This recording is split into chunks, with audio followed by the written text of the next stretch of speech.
Revelation 4146.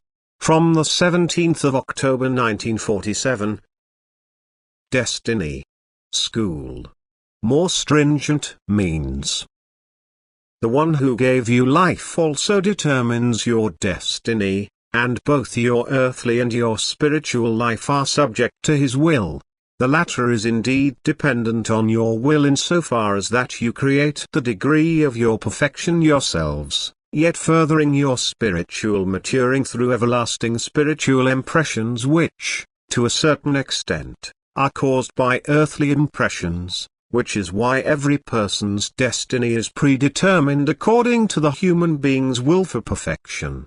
And thus you always have to go through the school on earth which your soul needs. For God has known since eternity which course your spiritual development takes. He also knows about the degree of maturity the soul has reached at its passing, he knows about the individual's lifespan, and he often has to apply more stringent means before the death of the body in order to further the soul's development.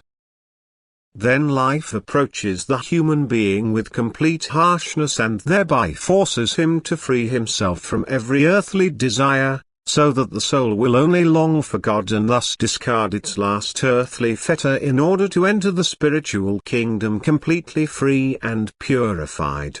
Sometimes a state of extreme adversity is necessary for a soul so that it completely entrusts itself to its Creator and Ruler and dissolves all ties with the world.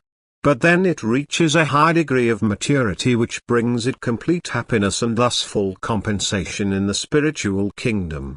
It receives again spiritually 1,000-fold what was taken from it earthly or remained denied to it. And the human being should bear in mind that God does not let him suffer arbitrarily but only ever pursues one aim, to make him blissfully happy forever. And if the school he has to attend is not to remain unsuccessful, then often all severity must be applied or the human being would not be able to educate himself spiritually in the short time which, according to his eternal destiny, still remains until the end. And since the end is not far off, hardship sets in a way which often does not reveal the God of love.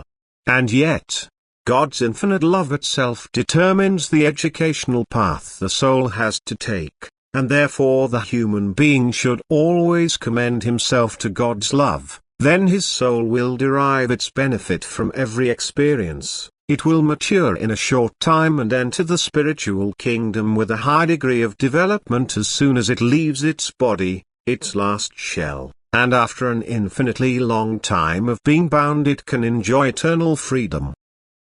Amen.